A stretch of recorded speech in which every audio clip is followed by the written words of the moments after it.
Welcome to another In Wheel Time podcast, a 30-minute mini version of the In Wheel Time car show that airs live every Saturday morning, 8 to 11 a.m. Central.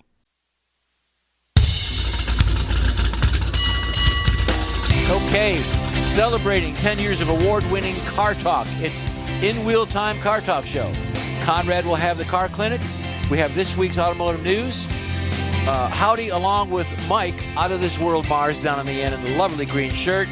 We've got King Conrad DeLong. We've got me substituting for Don. And we've got Don's not here. When Don is flying somewhere. Not flying. He's actually he's headed to go fly. Don is also not just a partner with us here on In Wheel Time. Don does the Channel 13 helicopter news. Yep. So he's when the you fly guy. Well, yeah, he's the guy in the back of the helicopter. He's got other people that fly. I don't know if I trust Don flying a helicopter.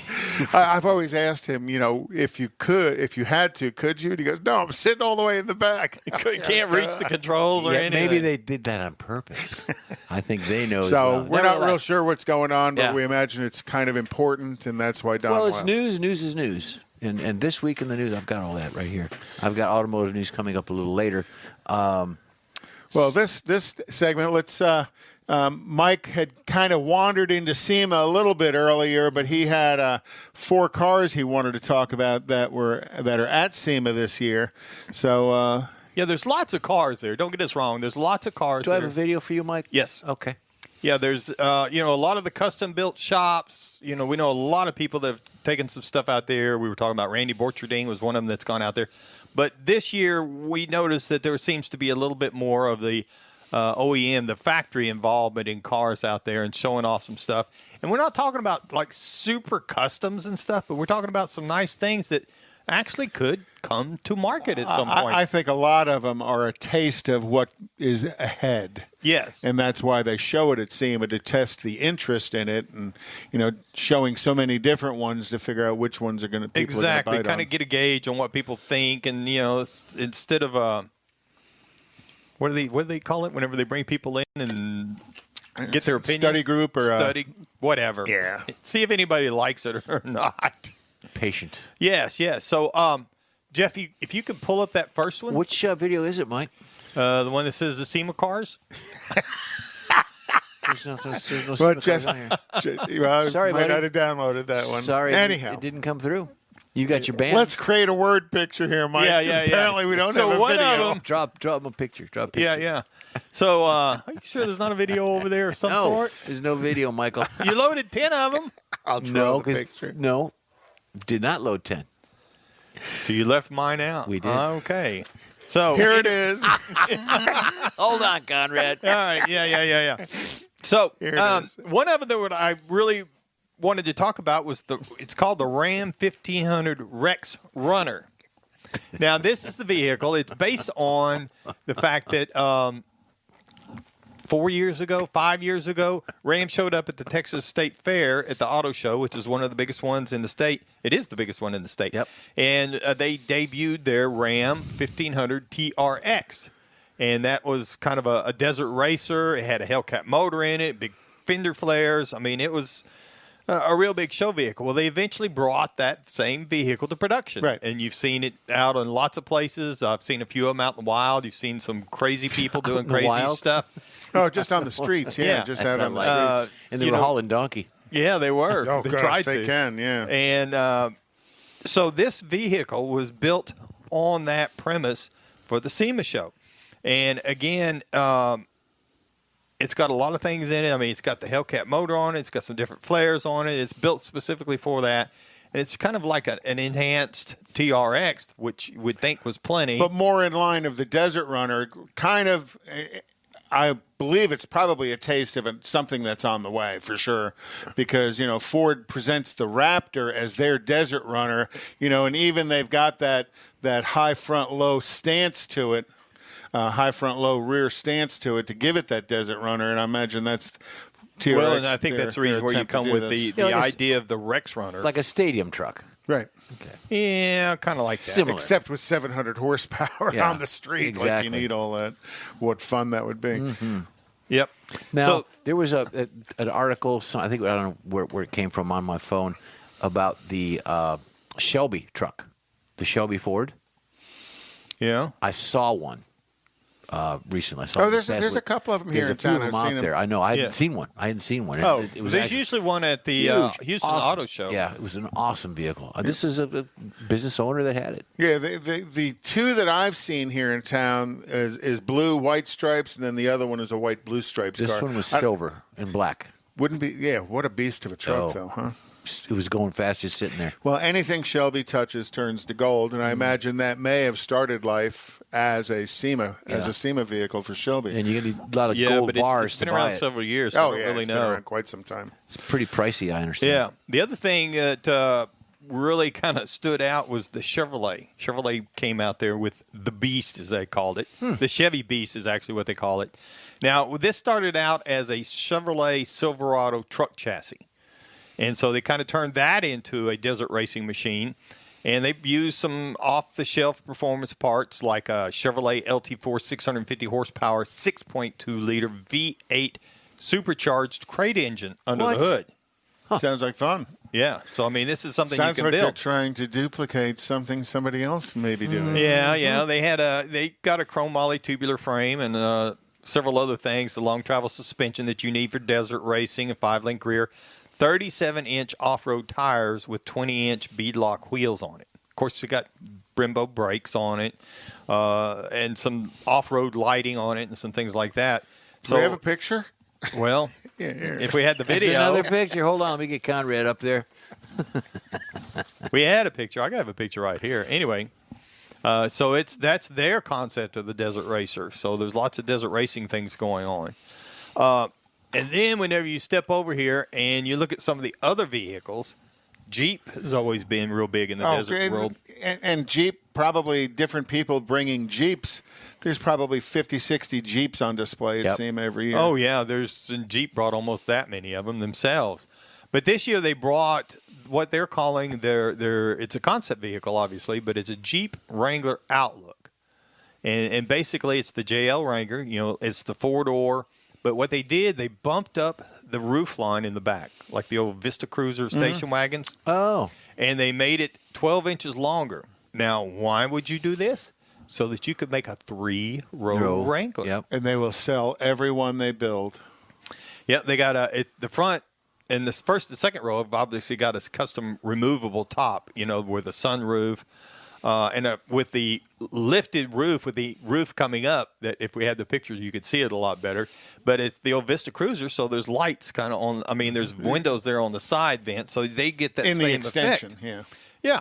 But there's So, not going to be a lot of room in the back. I mean, you're going to be shoulder to shoulder. But Well- they have a 3-row. Yeah. You know, you might be shoulder to shoulder. And I think the purpose of the Vista roof is because when you look at the back of a Jeep, there's so much room for suspension to work. It rides high. Yeah, so the they floor have of to the give Jeep that is kind high. of Yeah, headroom. to because this people in thing is the back. still, it's going to be trail rated. Yeah. I mean, Oh, again, everything concept, Jeep if roll they bar, built yeah. it, it'll be trail rated. 20-inch wheels, 37-inch tires, side steps, LED lights, all the good stuff that you would want if you were actually going to go off-road, including black leather and suede seating. And I imagine after SEMA's over, maybe late December, early January, you'll be able to order yours from your local Jeep dealer. Well, I mean, yeah. Because what I saw of it, it looks like it's production ready. It does. I mean, and again, it's really a cool idea, just like they did with the Gladiator. All the Jeep accessories, lighting and things that you can get from Jeep, from Mopar, performance parts and things like that, it all fits. Oh, yeah. So they're going to start, like they did with the Gladiator, the day it comes out. If they come out with it, it's got over 200 parts that you can Upgrade change and and upgrade make yours and unique. personalize. And The bolt-on. It's just bolt-on. Oh, yeah, it's all bolt-on stuff. exactly. Not And it necessarily fits. It bolts on correctly. Yeah, it's not aftermarket. It's through. But a lot of the Manufacturers. aftermarket on this, the manufacturers for some time have been giving those advanced vehicles to the aftermarket, so the aftermarket can be kind of geared up, ready to go as well. They don't want to leave that part of their customer behind because Jeep knows so many customers want to customize their vehicle. Absolutely. Absolutely. And go down there on the beach. So they definitely let them know, because I knew about the Gladiator. There was a number of customizing companies that had Gladiators long before they were available to the public. And who gets all those vehicles after? Or they just go back to the plant where they made them, or the factory where they made them? Sometimes the vehicles are just given to the company because, that they're going to need to make depends on what kind stuff of for the arrangement future. they've done. Stuff like these, though, sometimes if it's truly a pre-production concept vehicle like this Jeep that doesn't really have that much off-road, it's aftermarket. It could end up back in the factory, and it could actually end up, unfortunately, get crushed. And I was about to say that crushed. they will destroy it. Don had one that didn't have – it had something in the VIN. I think you talked about it. If the VIN begins with the letter X, that means it's a prototype. means it's not available for public sale. Okay. And generally they don't get out on the street, but they do get out in the personal collection world. Some collectors will find one because they're put somewhere. But and that's where a lot of these kinds of vehicles from SEMA end up. They are in a lot of instances. Yeah, it kind of depends on how they get to SEMA, the process they go through, whether it's if it's truly the factory's doing it or they're working with a shop. It kind of depends on how they do that to get it there. Yeah, but you said to destroy it. But then again, you see on these things like you do the unicorn hunting where you find one. This was the jet powered of the future car, and somebody's got it. It doesn't look the greatest, but it was found. Oh yeah, it's there. Well, where did it come from? Right. If it was supposed to be destroyed and didn't get destroyed, every once in a while you hear a story like that. But that's all liability. There's always the story of the junkyard in the Detroit area where this I know happened. They found a junkyard in Detroit in the same sentence. You know what redundant means? I'm from Detroit. I lived in Detroit. I know. But where some Motorama car was found, right, or something, and that's actually probably within the last 10 years or so, some of those cars were found. Yeah. So that may be, they may have been sent to the salvage yard to get destroyed, but hadn't been destroyed yet. But I think some of these newer vehicles, they're not going to be as collectible in the future. Well, they're not. And I think, the lawyers and stuff, they're a little more adamant about making sure they're destroyed whenever. Nowadays, there's more restrictions and there's more oversight on what happens, not only with, It's called litigation. Yeah. It's oversight by lawsuit. But they're still out there. Oh, yeah. Not in the old days. So what else did they have at SEMA? The other thing that I thought was interesting, again, this all kind of goes together with all this off-road concept that seems to be going on. A lot of people are interested in that, I guess, partially because we've all been locked up for so long. Everybody wants to get out and stuff. So what he says, we're all been locked up. Yeah, we've been locked up for a long time. So Toyota. Yeah, but 7 to 11 doesn't. Attica. Yeah. So Toyota came up and they brought out the Tacozilla. What? Tacozilla. I'll take two. Coming to a corner near you in a construction site. I'll take Toyota's. two with an iced tea. Yeah, maybe I'm not saying that right. Tacozilla? No, it's Tacozilla. Tacozilla. Spell it. And it's made in San Antonio, right? Tacozilla. Tacozilla. Tacozilla.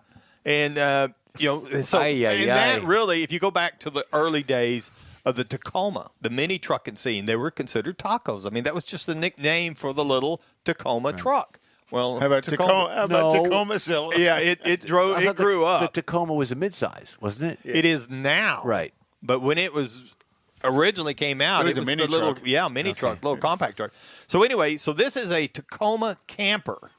And really, it's kind of based on the 70s and 80s Overlander, because, again, if you had a picture and stuff, it's got a big camper kind of built into it. It's a micro house on wheels. Here, where's our picture? Show the picture again. Draw one. Yeah, draw us another one. We're trying to get a picture for you. But it goes, again, with all the outdoor living and the outdoor lifestyle that we've been kind of talking about, and we've seen over the last several years really kind of came up a little bit, and as more people got involved in it. There you go.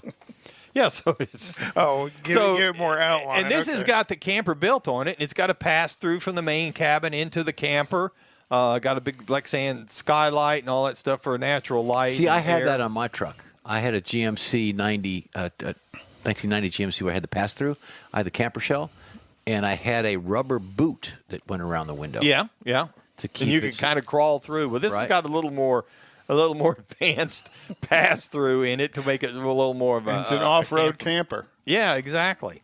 And it's got the engine immobilizer. You can't hear it.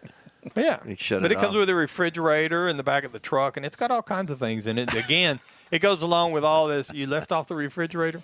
All this off-road lifestyle. Again, getting out and about, and people wanting to do more. And there's the Jeep roof.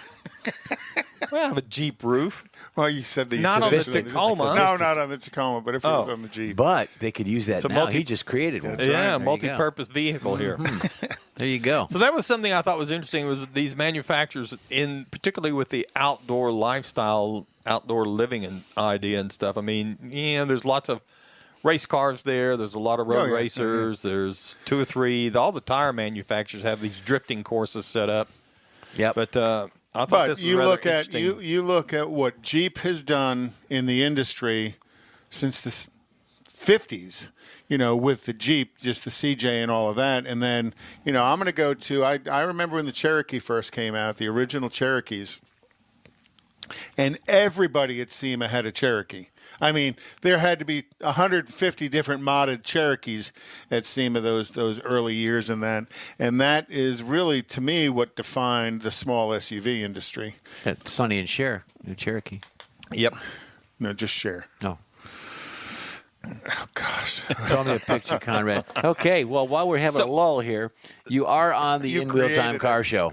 So if you need to write us complaints or, It's say Don at Don InWheelTime.com. info at InWheelTime.com. No, just Don at InWheelTime.com. and you'll get a hold of us. I think Conrad They'll all go to monitors Don's that. email box. Yeah, we'll forward them there. Forward them to him. So he won't feel left out after he missed part of the show because he had to go to real work today. Well, that stuff Well, happens. That kind of stuff somebody needs to check the news and see what he's going to do. I don't imagine it think might I not be want to something, know. Yeah, if he's leaving on a Saturday morning, it's why either wouldn't bad or good. You never Yeah. know. When it overtakes us, we won't have to worry about it, right? We have the That's door right. closed. We don't know. It could be like a swarm of locusts out there or something. Yeah, it could be, but we don't care because we're in here. Like and Don we're needs in to- wheel I don't think time. Don wants to fly during a locust storm. Yeah, could No, be. no, Could be. no. Okay, so What that else was you good. got over there? Well, I've got So you talk about,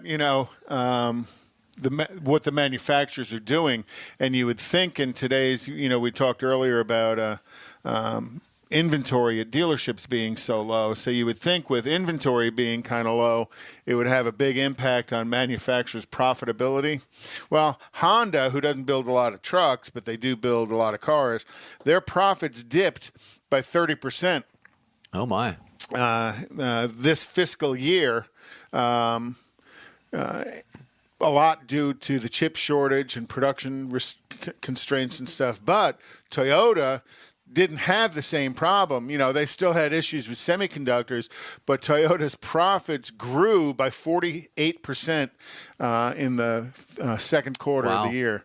So Toyota did something to hit a home run, and Honda kind of laid a bit of an egg. I think they're coming out with respect to Toyota, the SUVs. I think the SUV market is what held their ground on that. They make a good-looking SUV. Well, they I make- like it. yeah. I really do. Well, they do that in trucks. They've got Yeah. trucks. Honda doesn't. They've got the Ridgeline, which Yeah. I like, but that's the extent of what they've got in that regard, and that's a very profitable segment for most of the manufacturers And that they're are in it. supported by Lexus, so that's Well, and you mentioned Lexus. Lexus announced in 2023 they're bringing back the Integra with the same flair or panache that the Integra had originally. there's a nice word. Panache. Panache. I like that, Conrad. P-A-N-A-N-C-E. I know it because there's a tailor up near my It's a house. That's the spelling bee? name of it. Yeah. Okay, Mike, your word is Word But, for the day. So they're bringing back the Integra, trying to bring back that small, compact sports car. Well, but it's kind of like what happened with the Supra. Well, yeah. I- and then they've got the F-Type, which is a super duper, almost the Well, that verge of is being a- an exotic. To me, the F-Type, when it first hit, I thought it was pretty cool. Yeah. To me, it's kind of gotten a little soft. It's a little more just of the performance version of any Lexus would be an F-Type.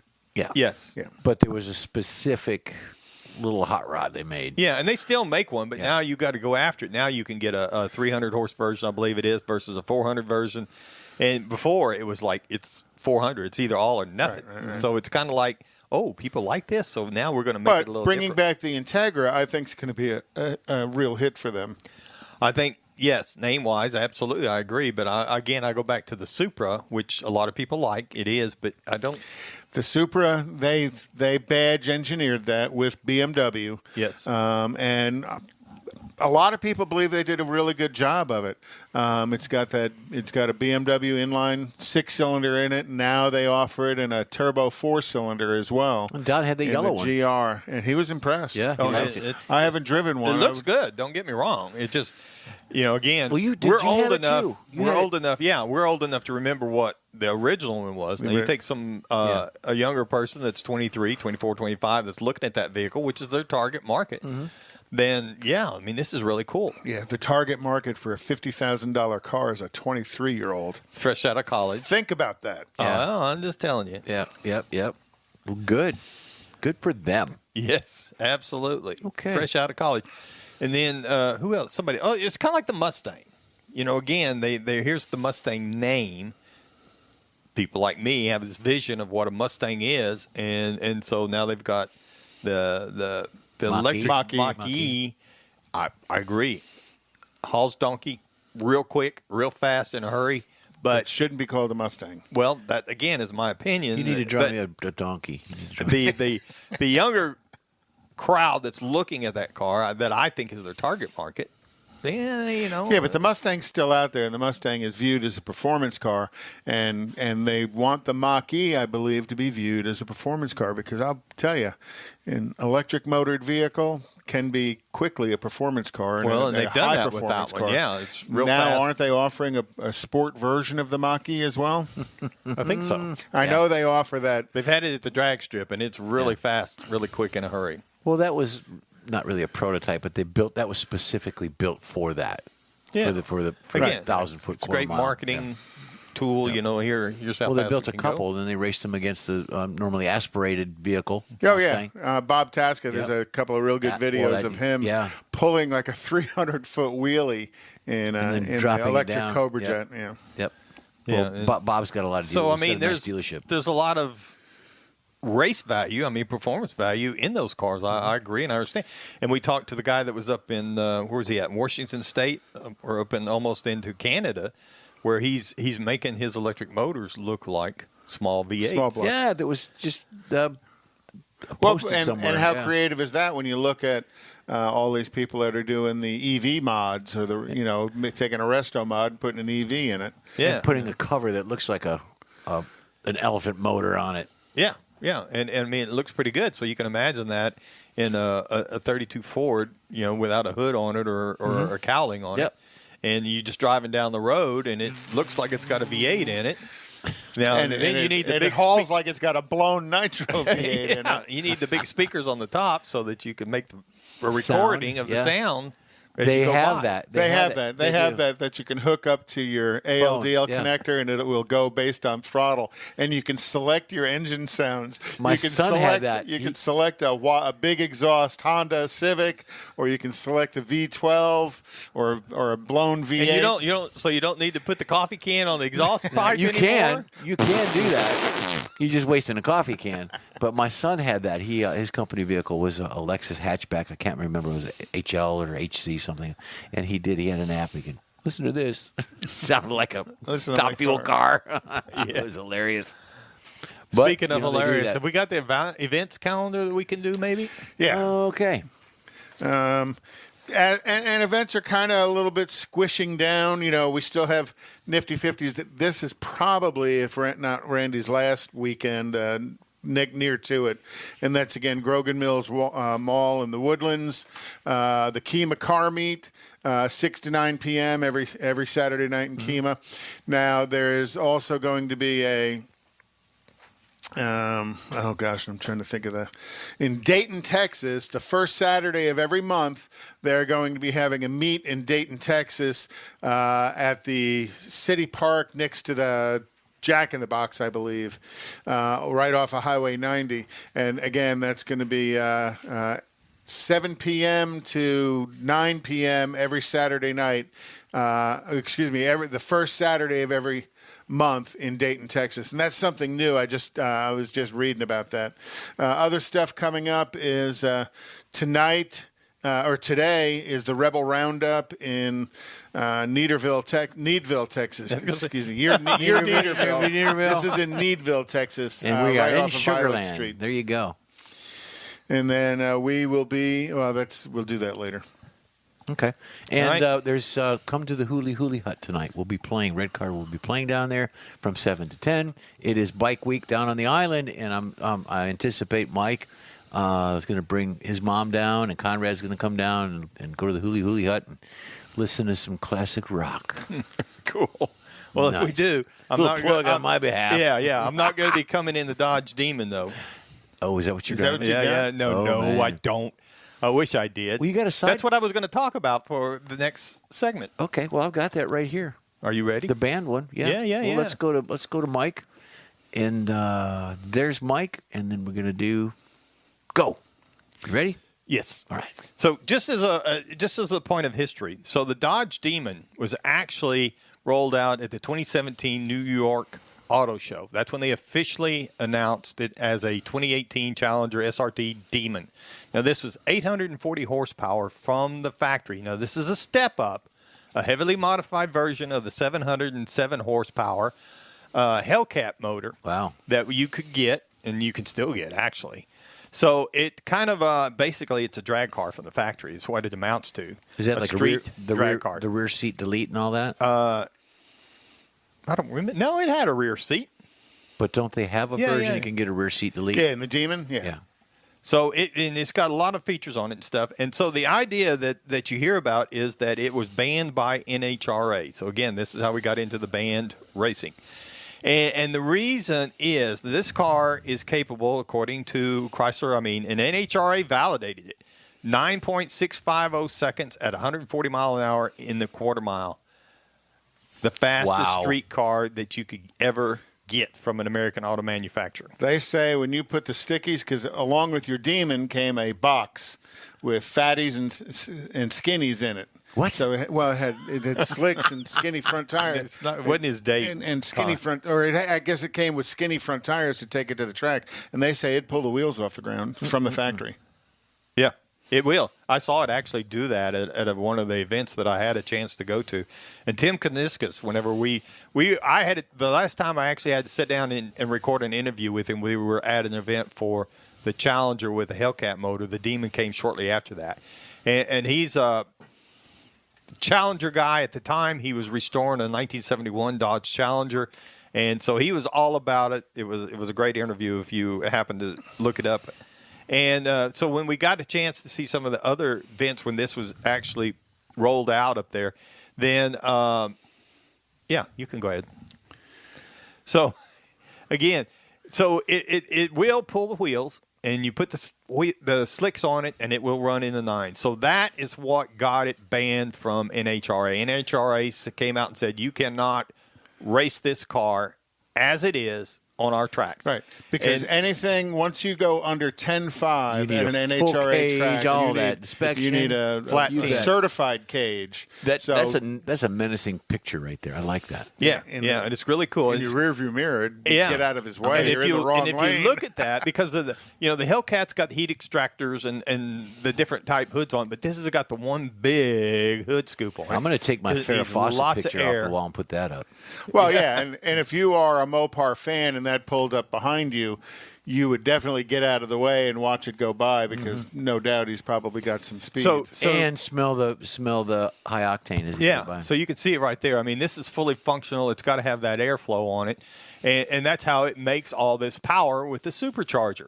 And it comes with a trans brake. I mean, there's all kinds of things that literally make this a drag racing car. Now, if you want one of these, they only produced them that year. If you want one of these, it just so happens I know where you could buy a brand new 2018 Dodge Demon. Oh, pray tell.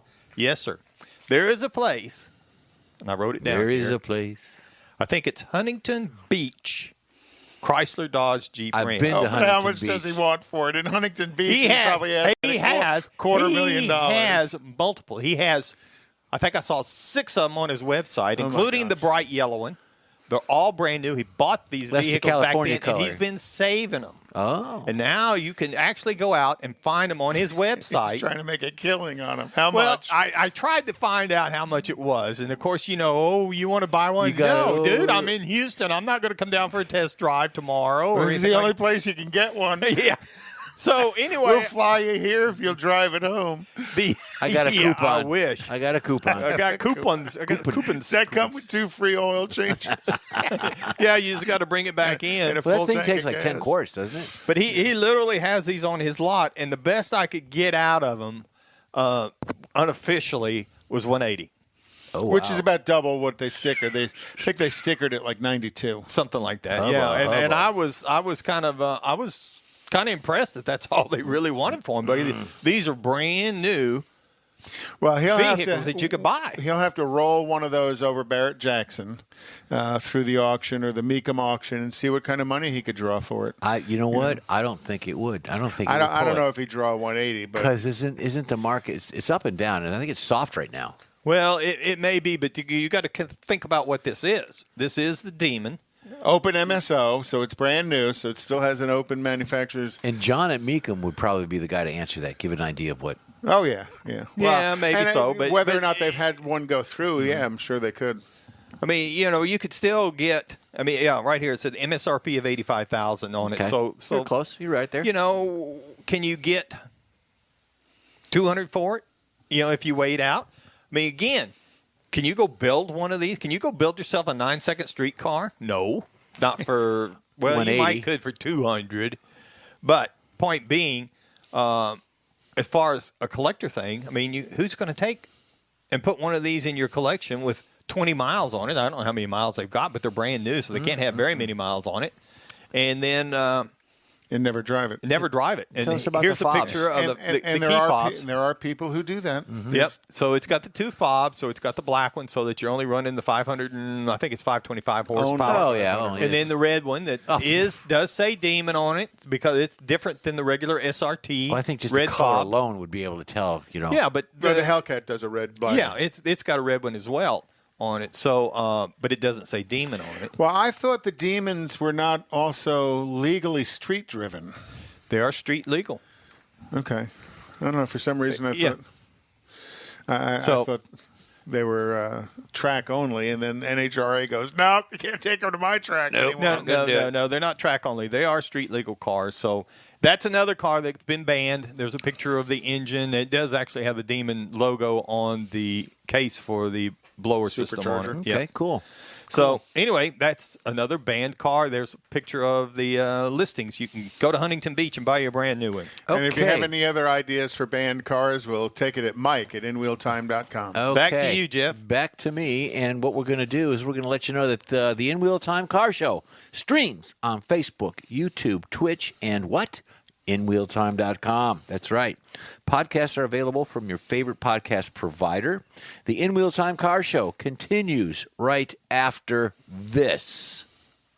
Tailpipes and Tacos, Houston's premier monthly cruise-in, will return Saturday, December 18th to the Loopy Tortilla Tex-Mex in Katy. Tailpipes and Tacos wants to thank all of the participants and fans who have enjoyed the collector cars, hot rods, customs, originals, and resto mods, and everything in between. We'll be taking a break for Thanksgiving and Autorama, but we'll be back for a great Christmas cruise-in on December 18th, so make plans now. You know that Tailpipes and Tacos is the Houston area's coolest cruise-in, a place you'll see friends, family, and the finest cruise-in cars in the Houston area. It all happens at the Loopy Tortilla Tex-Mex in Katy on the Grand Parkway at Kingsland Boulevard, just south of I-10. Get your ride ready for a very special Christmas cruise-in, Loopy style. It's Tailpipes and Tacos, Saturday, December 18th. The In Wheel Time Car Talk Show will be there too. Let's celebrate the Christmas season together at the next Tailpipes and Tacos on December 18th. We'll see you then, weather permitting. Gulf Coast Auto Shield has moved to a more convenient location.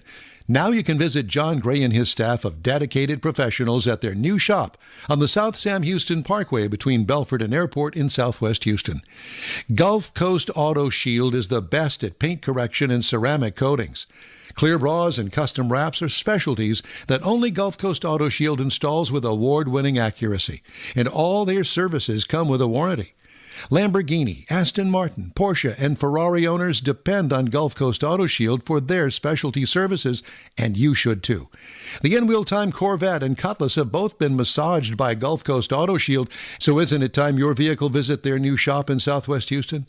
Call John Gray today at 832-930-5655 or visit online at gcautoshield.com. That's gcautoshield.com. Paint, coatings, wraps, and more at gcautoshield.com. That's it for this podcast episode of the In Wheel Time Car Show. I'm Don Armstrong, inviting you to join us for our live show every Saturday morning, 8 to 11 a.m. Central on Facebook, YouTube, Twitch, and our InWheelTime.com website. Podcasts are available on Apple Podcasts, Spotify, Stitcher, iHeart Podcast, Podcast Addict, TuneIn, Pandora, and Amazon Music. Keep listening, and we'll see you soon.